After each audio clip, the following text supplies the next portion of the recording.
Welcome back guys. आज हम class 12 biology के चैप्टर 6 का पार्ट 2 पढ़ेंगे। अब हमें डीएनए के बारे में पढ़ना है, मतलब डिटेल में डीएनए के बारे में पढ़ना है। The DNA is a long polymer of deoxyribo nucleotide. अब डीएनए क्या है? एक लॉन्ग पॉलीमर है।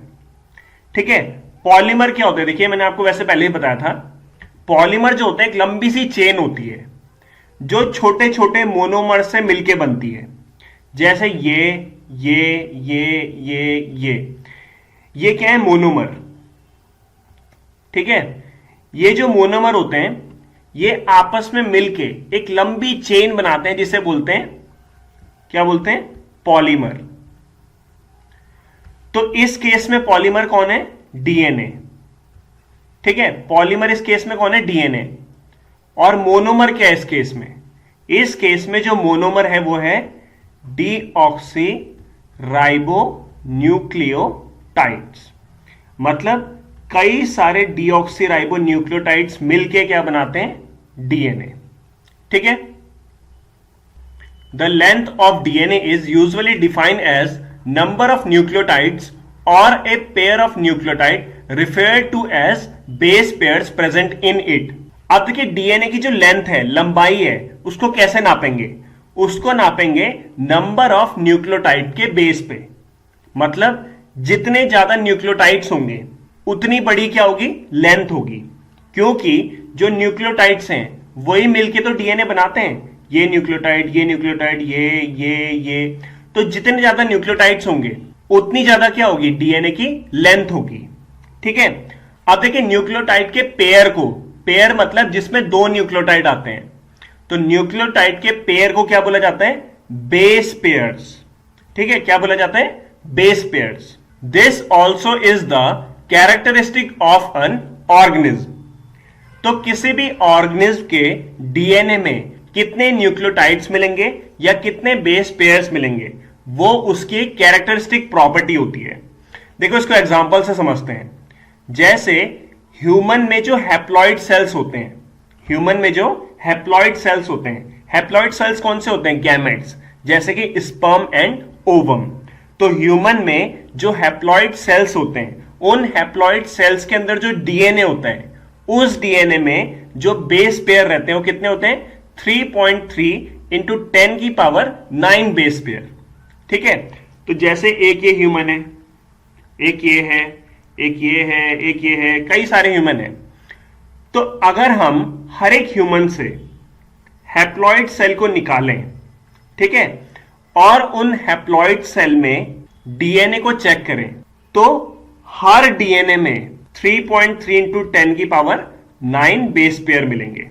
मतलब ह्यूमन कोई भी हो, उसका जो हैप्लॉइड सेल होगा उसमें जो डीएनए होगा उसमें बेस पेयर 3.3 इंटू 10 की पावर 9 ही होंगे। तो ये एक कैरेक्टरिस्टिक प्रॉपर्टी भी। ठीक, for example, a bacteriophage known as psi into 174 has 5386 nucleotides. तो जो बैक्टीरियोफेज होते हैं उसमें जो डीएनए होता है उसमें न्यूक्लियोटाइड कितने होते हैं? 3586। ठीक है, मतलब 5386 न्यूक्लियोटाइड्स होंगे। तो अगर हम कहीं से भी बैक्टीरियोफेज को लें, उसके डीएनए में इतने ही न्यूक्लियोटाइड्स होंगे। अब एक दूसरा बैक्टीरियोफेज होता है बैक्टीरियोफेज लैम्डा। तो जो बैक्टीरियोफेज लैम्डा होता है उसमें जो बेस पेयर्स होते हैं वो कितने होते हैं? 48,502। ठीक है, एस्केरिशिया कोलाई, जिसको ई कोलाई भी बोलते हैं, उसमें बेस पेयर कितने होंगे? 4.6 इंटू 10 की पावर 6 बेस पेयर। और haploid content of human DNA की तो बात हमने कर ली। ठीक, let us discuss the structure of such a long polymer. तो अब हम डीएनए के स्ट्रक्चर को स्टडी करेंगे। अच्छा, आगे पढ़ने से पहले यहां पे एक इंटरेस्टिंग फैक्ट है। देखिए, ह्यूमन का जो डीएनए होता है उसकी लेंथ होती है 1.8 मीटर। कितनी? 1.8 मीटर। ठीक है, और सेल कितना होता है? छोटा सा होता है। ठीक है, इतना भी नहीं होता, इससे भी छोटा होता है। मतलब माइक्रोस्कोप से हमें देखना पड़ता है सेल को।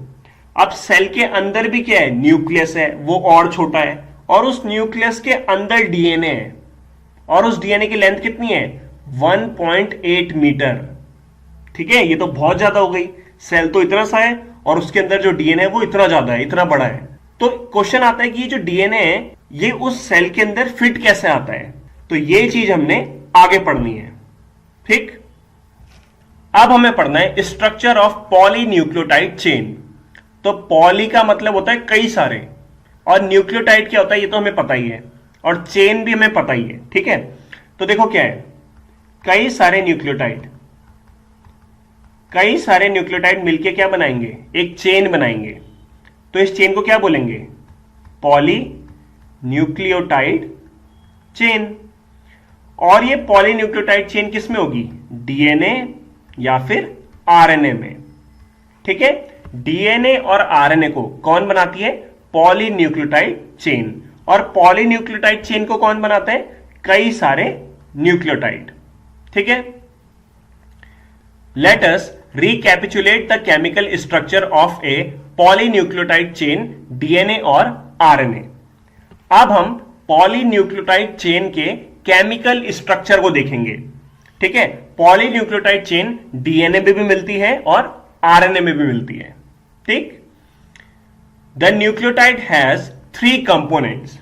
तो सबसे पहले हम स्ट्रक्चर देखेंगे न्यूक्लियोटाइड का। तो जो न्यूक्लियोटाइड होता है उसके 3 कंपोनेंट होते हैं। वैसे इससे पहले जो वीडियो है, फर्स्ट पार्ट जो है, उसमें मैंने न्यूक्लियोटाइड के स्ट्रक्चर को बना के दिखा रखा है। तो अगर आपको वीडियो देखना है तो आप आई बटन में जा सकते हैं। ठीक है, तो न्यूक्लियोटाइड जो है उसके कितने कंपोनेंट हैं, 3 कंपोनेंट हैं। पहला क्या है, नाइट्रोजिनस बेस, दूसरा है पेंटोज शुगर। अब देखिए जो पेंटोज शुगर होती है वो 2 टाइप की होती है, एक होती है राइबोज। तो राइबोज शुगर किसमें मिलेगी, आरएनए में। दूसरी होती है डीऑक्सीराइबोज। तो डीऑक्सीराइबोज जो शुगर है वो किसमें मिलेगी, डीएनए में। ठीक है, और तीसरी क्या होती है, फॉस्फेट ग्रुप। तो जो न्यूक्लियोटाइड होता है उसके 3 कंपोनेंट होते हैं।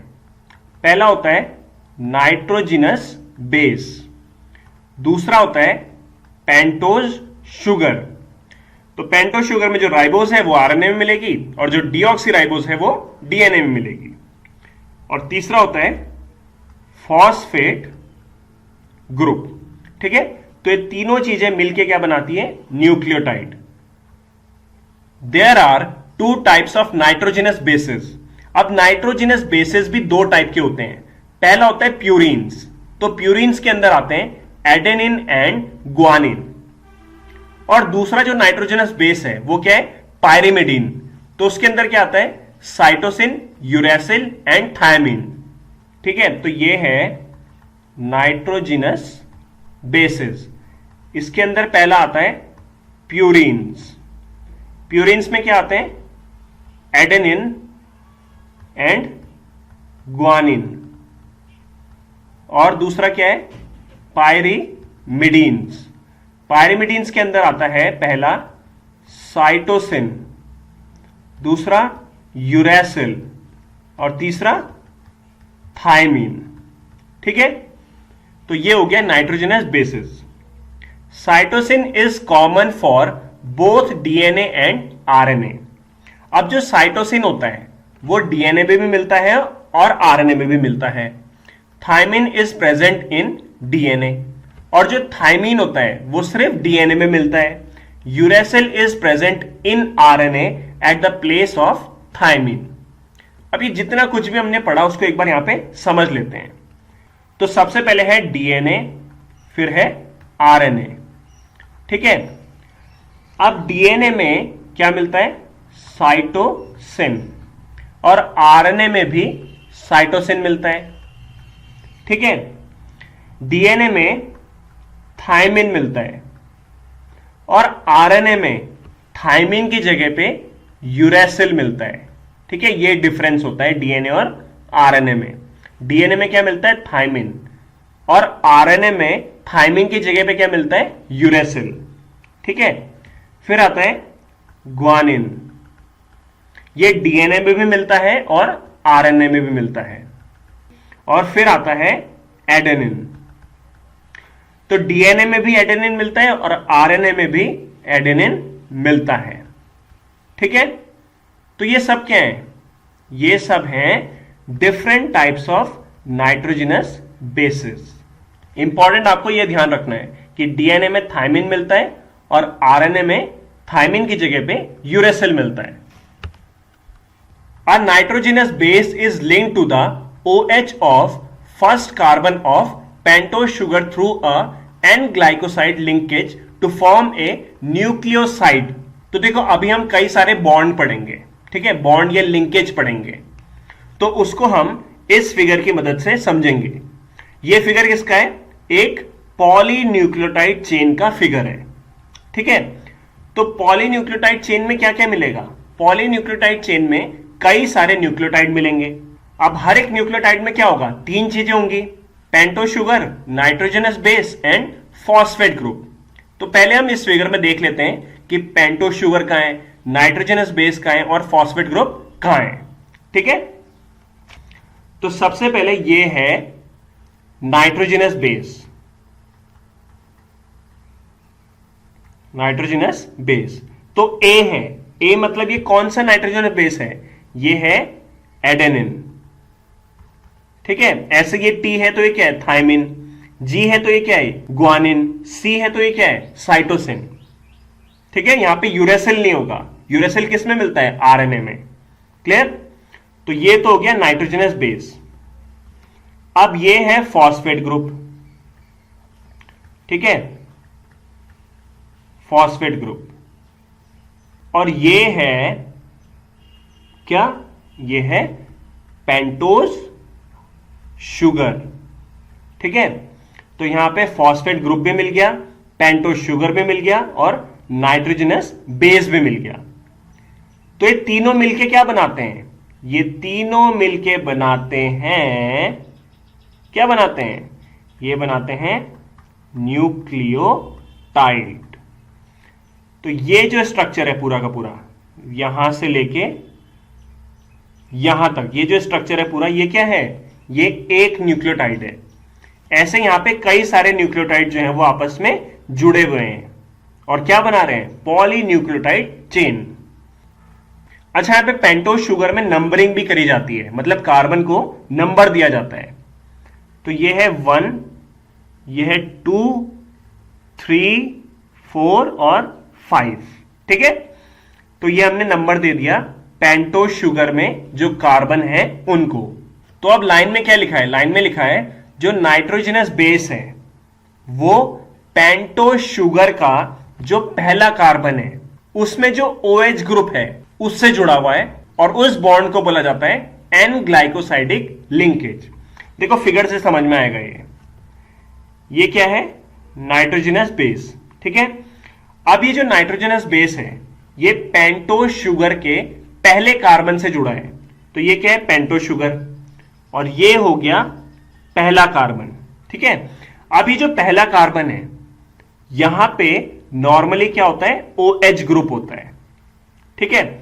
तो हुआ क्या? इस नाइट्रोजनस बेस ने, ठीक है, इस पहले कार्बन में जो OH ग्रुप है उसके साथ एक बॉन्ड बना लिया, ये वाला, ठीक है, ये वाला। इस बॉन्ड को बोला जाता है एन ग्लाइकोसिडिक लिंकेज, ठीक है। ये क्या है? N glycosidic linkage. यहां पे लिखा है ना, ये जो नाइट्रोजनस बेस है ये पेंटोस शुगर का जो पहला कार्बन है उसमें जो OH ग्रुप होता है उससे जाके जुड़ा है, और जुड़ने पे कौन सा बॉन्ड बना? एन ग्लाइकोसाइडिक लिंकेज, ठीक है। अब यहां पे एक नया वर्ड आया, न्यूक्लियोसाइड। न्यूक्लियोसाइड क्या होता है उसको देखते हैं। देखो, एक तो होता है न्यूक्लियोटाइड और एक होता है न्यूक्लियोसाइड, ठीक है। न्यूक्लियोसाइड क्या होता है? जब पेंटोस शुगर और नाइट्रोजनस बेस आपस में जुड़ जाते हैं, ठीक है। पेंटोस शुगर और नाइट्रोजनस बेस जब आपस में जुड़ जाते हैं तो ये बनाते हैं न्यूक्लियोसाइड, ठीक है। अब अगर इस पे तीसरा पार्ट जुड़ जाता है, तीसरा क्या है? ठीक है, बचा हुआ पार्ट क्या है? इसमें बचा हुआ पार्ट है फॉस्फेट ग्रुप, ठीक है। तो जैसे ही पेंटोज शुगर और नाइट्रोजनस बेस से फॉस्फेट ग्रुप जुड़ता है तो तब इस पूरे को बोला जाता है क्या? क्या बोला जाता है? न्यूक्लियोटाइड्स। ठीक है, तो न्यूक्लियोसाइड क्या होता है? जब खाली पेंटोज शुगर और नाइट्रोजनस बेस मिलते हैं तो उसे बोलते हैं न्यूक्लियोसाइड। पर जब पेंटोज शुगर और नाइट्रोजनस बेस से फॉस्फेट ग्रुप भी जुड़ जाता है तो उसको बोला जाता है न्यूक्लियोटाइड्स। अब न्यूक्लियोसाइड भी कई टाइप के होते हैं, जैसे एडिनोसिन और डीऑक्सी एडिनोसिन। तो देखो क्या है एडिनोसिन, ठीक है, ये क्या है? एक न्यूक्लियोसाइड है। अच्छा, ये जो एडिनोसिन न्यूक्लियोसाइड है ये किस में मिलेगा? डीएनए या आरएनए में? ये मिलेगा आरएनए में। ठीक है, और अगर डीऑक्सी एडिनोसिन होगा, ये भी क्या है? एक न्यूक्लियोसाइड है, तो ये किस में मिलेगा? डीएनए में, क्योंकि यहां पे क्या आ गया? डीऑक्सी, इसलिए ये डीएनए में मिलेगा। ठीक है, अब ये एडिनो वर्ड कहां से आ रहा? एडिनो वर्ड आ रहा है किससे? एडेनिन से। ठीक है, मतलब इस वाले न्यूक्लियोसाइड में जो नाइट्रोजनस बेस है वो क्या है? एडेनिन। ऐसे ही हो गया ग्वानोसिन और डीऑक्सी ग्वानोसिन। तो ग्वानोसिन एक ऐसा न्यूक्लियोसाइड है जिसमें कि कौन सा नाइट्रोजनस बेस मिलेगा? ग्वानिन। तो ये किस में मिलेगा? आरएनए में। ये किस में मिलेगा? डीऑक्सी ग्वानोसिन किस में मिलेगा? डीएनए में। ऐसे ही सिस्टिडीन होगा और डीऑक्सी सिस्टिडीन होगा। ठीक है, सिस्टिडीन में, ठीक है, सिस्टिडीन जो न्यूक्लियोसाइड है उसमें नाइट्रोजनस बेस कौन सा होगा? साइटोसिन। ठीक, इसके बाद है यूरिडीन और डीऑक्सी थाइमिडीन। अब ये हो गया ना थोड़ा अलग, इसमें क्या है? यूरिडीन और डीऑक्सी थाइमिडीन। ठीक है, तो यूरिडीन जो न्यूक्लियोसाइड है उसमें नाइट्रोजनस बेस क्या मिलेगा? यूरेसिल। इसका मतलब हमें पता है, देखो हमें पता है कि जो यूरेसिल होता है वो किसमें मिलता है? आरएनए में, खाली आरएनए में। तो इसका मतलब ये तो पक्का है कि यूरिडीन किसमें मिलेगा? आरएनए में। ठीक है, पर लेकिन हमने यहां पे ये नहीं लिखा, ऐसे नहीं लिखा हमने कि डीऑक्सी यूरिडीन। क्यों? क्योंकि हमें पता है जो यूरेसिल होता है वो सिर्फ आरएनए में मिलता है, वो डीएनए में नहीं मिलता। डीएनए में यूरेसिल की जगह पे क्या मिलता है? थाइमीन। तो इसका मतलब यहां पे क्या बनेगा? यहां पे बनेगा डीऑक्सीथाइमिडीन। ठीक है, तो डीऑक्सीथाइमिडीन जो न्यूक्लियोसाइड है उसमें नाइट्रोजनस बेस क्या है? उसमें नाइट्रोजनस बेस है थाइमीन। तो ये डिफरेंस होता है डीएनए और आरएनए में, ये हमने पहले ही पढ़ लिया था, ये इंपॉर्टेंट है। देखो आरएनए में यूरेसिल मिलेगा और डीएनए में थाइमिन मिलेगा, बाकी सारे नाइट्रोजनस बेस सब में सेम मिलेंगे। When a phosphate group is linked to OH of fifth carbon of a nucleoside through phosphoester linkage, a corresponding nucleotide is formed। अब इसको समझते हैं। देखिए अभी मैंने आपको क्या बताया था कि न्यूक्लियोसाइड में, ठीक है, न्यूक्लियोसाइड में अगर फॉस्फेट ग्रुप जुड़ जाता है तो क्या बन जाएगा? तो बन जाएगा न्यूक्लियोटाइड। क्योंकि न्यूक्लियोसाइड किससे बना है? न्यूक्लियोसाइड बना है किससे? नाइट्रोजनस बेस और पेंटोज शुगर से। तो न्यूक्लियोसाइड के अंदर नाइट्रोजनस बेस भी है, पेंटोज शुगर भी है। अब जैसे इस पे फॉस्फेट ग्रुप जुड़ जाएगा तो तीनों चीजें आ गई। तो जब तीनों चीजें मिल जाती है तो उसे बोलते हैं न्यूक्लियोटाइड। ठीक है, अब यहां पे बॉन्ड की बात कर लेते हैं। यहां पे कौन सा बॉन्ड है? Phosphoester linkage. इसको समझते हैं अब। तो सबसे पहले यहां पे नंबरिंग कर लेते हैं, 1 2 3 4 और 5। ठीक है, तो ये पूरा का पूरा क्या है? इस पूरे के पूरे को बोलेंगे न्यूक्लियोसाइड, क्योंकि न्यूक्लियोसाइड बना होता है किससे? नाइट्रोजनस बेस और पेंटोज शुगर से। ये है नाइट्रोजनस बेस और ये है पेंटोज शुगर, ये मिल गए तो क्या बन गया? न्यूक्लियोसाइड। ठीक है, अब लाइन में क्या लिखा है? लाइन में लिखा है कि जो फॉस्फेट ग्रुप है वो न्यूक्लियोसाइड में जो 5th कार्बन होता है उसमें जो OH ग्रुप होता है उससे जाके जुड़ जाता है, और उसके जुड़ने से जो बॉन्ड बनता है वो है फॉस्फोएस्टर लिंकेज। इसको यहां पे समझते हैं, देखिए ये है ऐसे, ठीक है, और ये निकला है कार्बन, और इससे एक H ये है, एक H ये है, और यहां पे एक OH ग्रुप होता है, ठीक है, यहां पे एक OH ग्रुप होता है। अब ये कौन सी पोजीशन है? Fifth position. और हमने क्या पढ़ा है, जो फॉस्फेट ग्रुप होता है वो इसी फिफ्थ पोजीशन से जाके जुड़ जाता है। अब ये है फॉस्फेट ग्रुप, ठीक है। फॉस्फेट ग्रुप में भी यहां पे क्या होता है, एक OH होता है, ठीक है। अब क्या होगा, यहां से OH और यहां से H मिल जाएंगे और यहां पे वाटर बन के अलग हो जाएंगे, यहां से रिमूव हो जाएंगे, ठीक है, यहां से रिमूव हो जाएंगे। अब क्या होगा, यहां पे ये है ऐसे,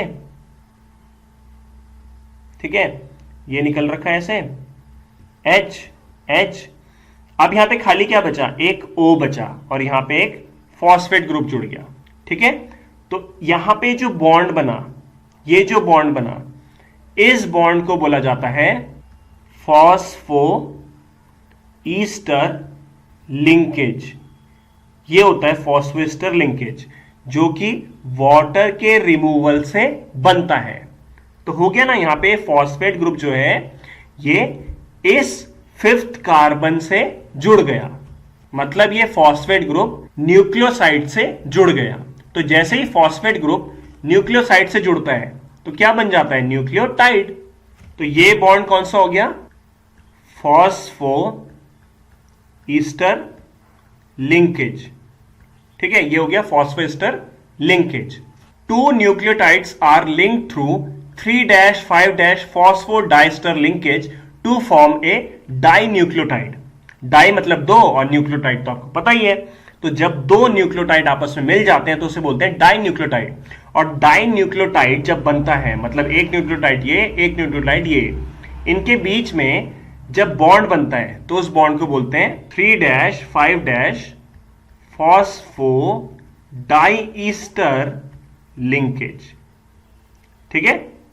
इसको समझते हैं, देखिए देखो, ये एक क्या है, ये एक न्यूक्लियोटाइड है, और ये क्या है, ये भी एक न्यूक्लियोटाइड है।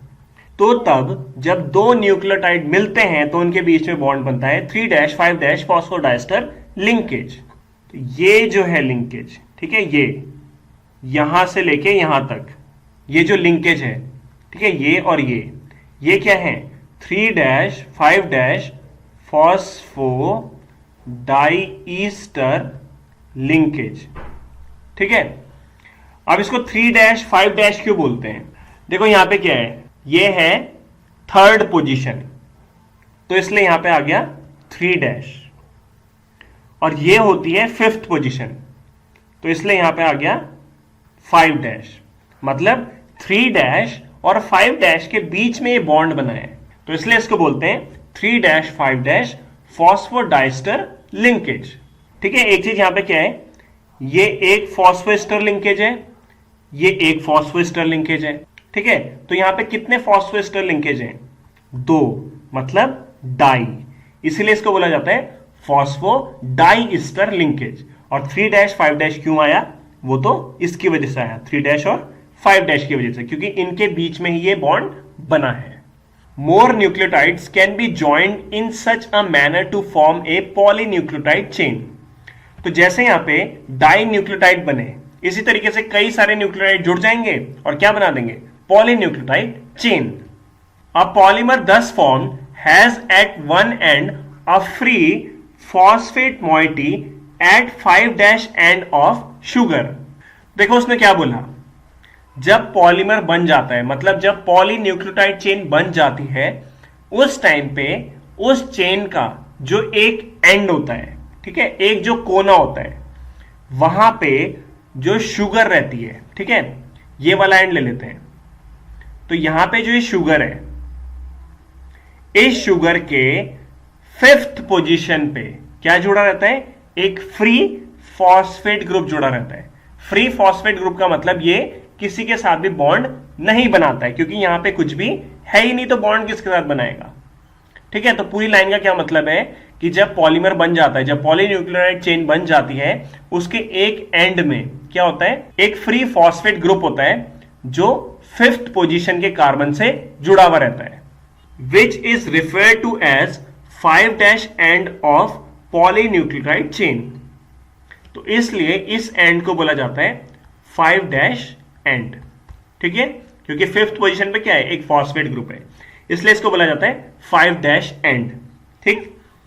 Similarly at the other end of the polymer the sugar has a free OH of 3C group which is referred to as 3' end of the polynucleotide chain। तो दूसरा एंड कौन सा हो गया, ये वाला। तो दूसरे एंड पे क्या है, एक फ्री OH ग्रुप है, और ये जो फ्री OH ग्रुप है ये कौन से नंबर के कार्बन से जुड़ा है, ये 3rd नंबर के कार्बन से जुड़ा है, इसलिए इसको बोला जाता है 3' हाइड्रोक्सिल, ठीक है। और इसको और क्या बोला जाता है, 3' एंड। तो कोई भी जो पॉलीन्यूक्लियोटाइड चेन होती है उसमें दो एंड होते हैं, एक होता है 5' एंड जिसमें फॉस्फेट ग्रुप मिलता है, और एक होता है 3' एंड जिसमें हाइड्रोक्सिल ग्रुप मिलता है, मतलब OH ग्रुप मिलता है। The backbone of a polynucleotide chain is formed due to sugar and phosphate. The nitrogenous base link to sugar moiety project from the backbone. अब इस पूरी लाइन को फिगर की मदद से समझते हैं। देखिए, तो देखो उसने क्या बोला, जो पॉलीन्यूक्लियोटाइड चेन होती है उसकी जो बैकबोन होती है वो बनी होती है शुगर एंड फॉस्फेट की। तो बैकबोन का मतलब यहां पे क्या है, देखिए ये पूरा का पूरा क्या है, ये क्या है, बैकबोन है, इसे बोलते हैं बैकबोन ऑफ पॉलीन्यूक्लियोटाइड चेन। तो बैकबोन किस चीज की बनी है, बैकबोन यहां पे बनी है फॉस्फेट ग्रुप की और पेंटोस शुगर की, है ना। ये फॉस्फेट ग्रुप, ये पेंटोस शुगर, ये फॉस्फेट ग्रुप, ये पेंटोस शुगर, तो ये फॉस्फेट ग्रुप, ये पेंटोस शुगर। तो इसका मतलब क्या हुआ, जो पॉलीन्यूक्लियोटाइड चेन होती है उसकी जो बैकबोन होती है, ठीक है, वो किस चीज की बनी होती है, फॉस्फेट ग्रुप और पेंटोस शुगर की। और आखिरी लाइन में बोला गया जो नाइट्रोजनस बेसेस होते हैं जो कि पेंटोस शुगर से जुड़े हुए रहते हैं वो बाहर को प्रोजेक्ट हुए रहते हैं, मतलब बाहर को निकले रहते हैं। तो ये ऐसे बाहर को निकले हुए ना, ठीक है। तो ये पूरी की पूरी क्या हो गई, बैकबोन, और बैकबोन से ये बाहर को क्या निकले हुए, नाइट्रोजनस बेसेस। तो देखो जैसे ये क्या हो गई, बैकबोन, जो कि इसकी बनी है फॉस्फेट ग्रुप और पेंटोस शुगर की, और ये क्या निकले हुए, नाइट्रोजनस बेसेस, ठीक है। तो ये हमने स्ट्रक्चर पढ़ा पॉलीन्यूक्लियोटाइड चेन का।